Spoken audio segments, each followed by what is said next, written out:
When Italy entered World War II in June 1940, its army joined a modern war with weapons designed for an older one.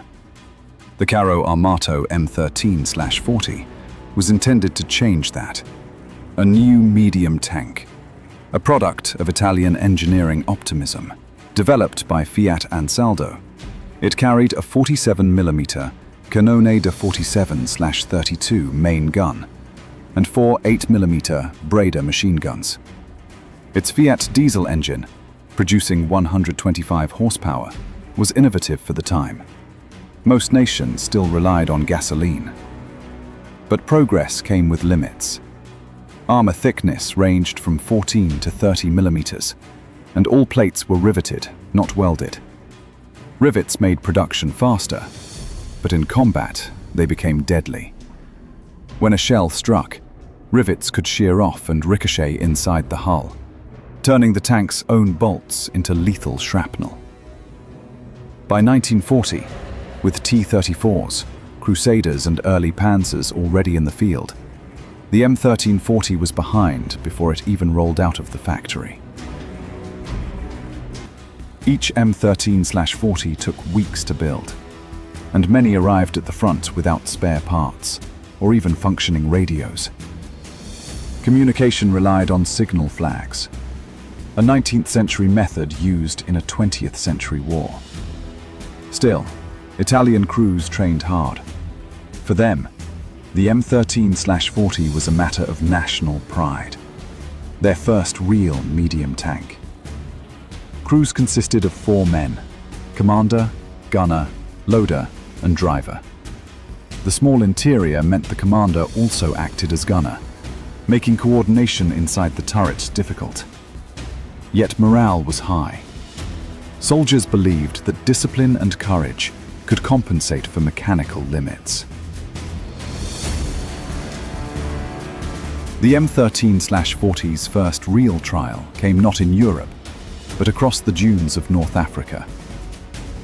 During the invasion of Egypt in late 1940, it faced British light tanks and performed reasonably well at first. But when the British launched Operation Compass, the tide turned instantly. Entire Italian armored divisions were surrounded and destroyed. At Bardia and Tobruk, dozens of M1340s were captured intact. Australian forces repainted them with Allied insignia and reused them. The same tanks now fighting against their former crews. When Erwin Rommel arrived with the Afrika Korps, the surviving M13/40s joined German Panzer III and IV formations. They proved useful in static defenses and ambushes, but in mobile warfare they suffered badly. Engines clogged with sand, transmissions overheated, and tracks snapped under the desert heat. Air filters failed within hours, and fuel convoys were easy targets for the RAF. Still, through dust and defeat, the crews kept fighting, not for victory, but for duty. Even Australian reports from Tobruk noted their discipline under fire, a rare recognition of Italian tenacity often missing from wartime propaganda. By 1942, the world had changed faster than Italy could adapt. The British fielded new Grant and Sherman tanks. The Americans entered the desert with reliable engines and high-velocity guns. Italy tried to respond with the M14/41 and later M15/42, featuring slightly stronger engines and thicker armor. But these upgrades were evolutionary, not revolutionary. The same 47mm gun could no longer penetrate Allied armor. Industrial shortages made matters worse. Italy lacked the steel quality and welding technology its rivals had mastered. A tank that might have been respectable in 1939 was hopelessly outdated by 1942.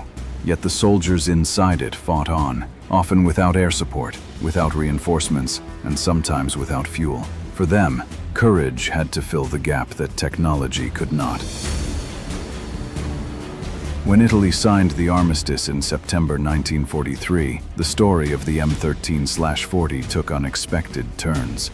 The Germans captured many of the surviving tanks, redesignating them Panzerkampfwagen M13/40I, and used them for patrols and training. Others were handed over to the Italian Social Republic, continuing to serve in limited roles until 1945. A few were used by partisan groups after the fall of Mussolini. Machines built for empire, ending their days in civil war. Today, several M1340s still exist. One stands proudly at the Australian War Memorial in Canberra. Another rests at the Kubinka Tank Museum near Moscow. And a handful sit in the Libyan desert, half buried by time. The Carro Armato M13/40 will never be remembered for strength or speed, but for what it represents: the limits of ambition meeting the realities of war. Its steel was thin, its design flawed, but the men inside it fought with determination that no blueprint could measure. Like many machines of its era, the M13/40 was outmatched, but in its failure lies a story of courage, resilience, and lessons that shaped the future of armored bravery. This was the story of the Carro Armato M13/40, Italy's forgotten tank of World War II. For more stories about the history of tanks, don't forget to subscribe to Tank History.